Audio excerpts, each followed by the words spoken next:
Hi there, Phoebe here with Quilted Pig. Today I'm going to show you how I do a quick and little narrow log cabin block. This one is one that's already done, and what I've done is I started out with a star in the middle and then followed the log cabin around in waves.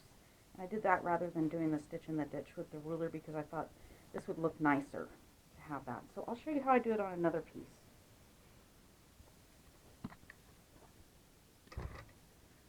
Now I'm starting in this corner because once I do my star, I'll end up in that corner again, which will allow me to come on out and go around. So I've brought up my thread, do a few security stitches, and I'll go ahead and turn on my automatic tie-off just in case, and then get started. I find that if I forget that I've got the automatic tie-off on there, when I get to the end, if I've scooched a little bit past it, if I use the button and do a single stitch after that, it'll go ahead and pick up any weird loop that might have formed on the back. So that's what I did with that little single stitch at the end.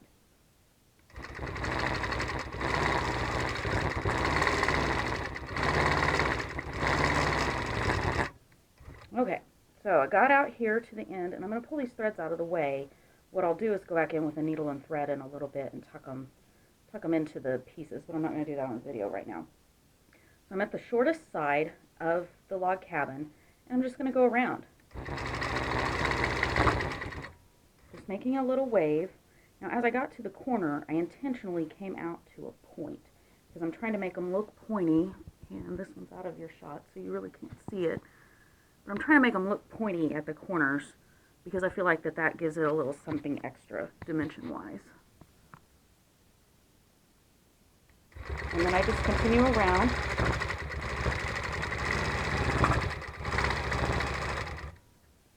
Okay, and I'm going to move the thread out of the way again, and I'm just going to kind of pull it up here in the middle. That way it's out of the way for real.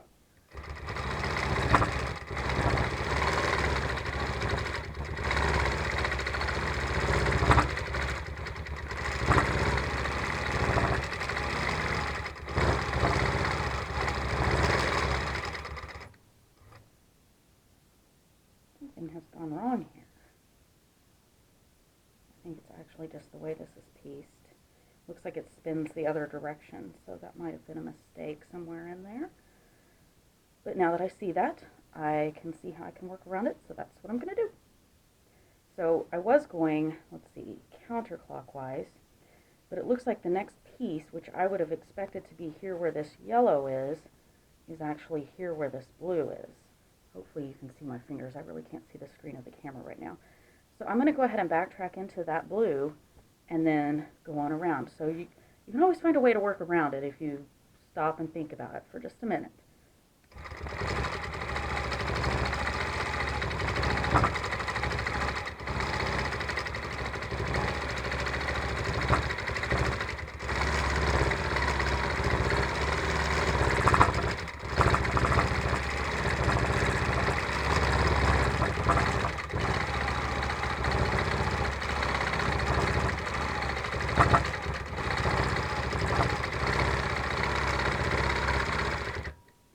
Okay, so this is the last bar on this particular block.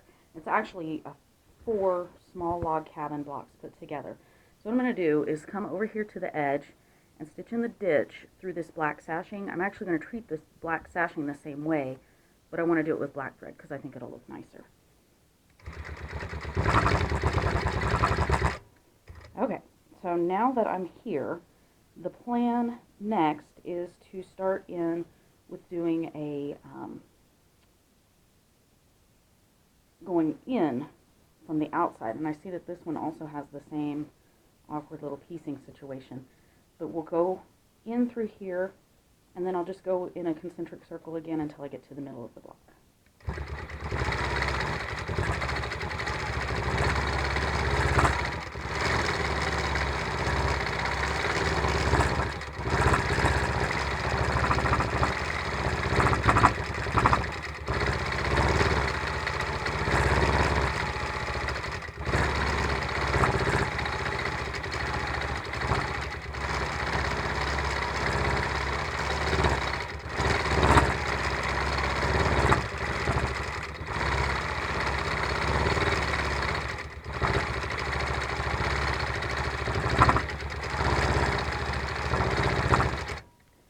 little bit of rattling that you can probably hear is because I have the ruler base on underneath this, because some of the blocks I'm actually doing ruler work on. So it's easier to just leave it on there than to take it on and off in between every block.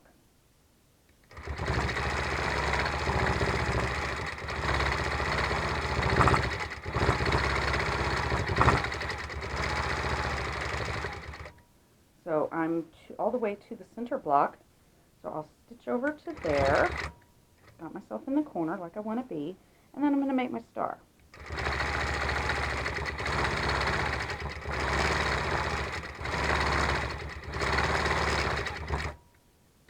Get a little single block in there. Okay, so I've got the star into the middle, and I will just do a tie-off stitch right down the ditch there. Okay. Pull my thread loose like this. Come back here, take a little single stitch to pull up my bobbin thread so that I have that. And that let me go ahead and quilt 2 of those blocks at once. And what I'll do is come back in a little bit and tie a knot on this, with a needle and thread, and then tuck it into the quilt sandwich so that it's secure. Now the plan for the black, and I'm not actually going to stitch it because that's going to require changing out the thread and everything. I'm not quite done with white in this section yet. But my plan for the black is basically to follow the same path with black thread. And when I get out here to the corner where the 4 blocks meet, I'm going to go all the way to that point. Then I'm going to come through here again and make myself a point and go ahead and stitch 1 wave across. I won't do it in the ditch because doing it in the ditch would put black thread on this white fabric. And then I'll backtrack down this piece. These are, gosh, the ones in the blocks themselves I think are about 1/2 inch, but I think this is actually about 3/4 of an inch wide. So I'll come here to the corner again and follow that down again. And when I get to the end, I'll do my point, stitch across, and come on back down. So I will get that done, and if you like the video, please give it a like, and you can subscribe to see more videos of my quilting process.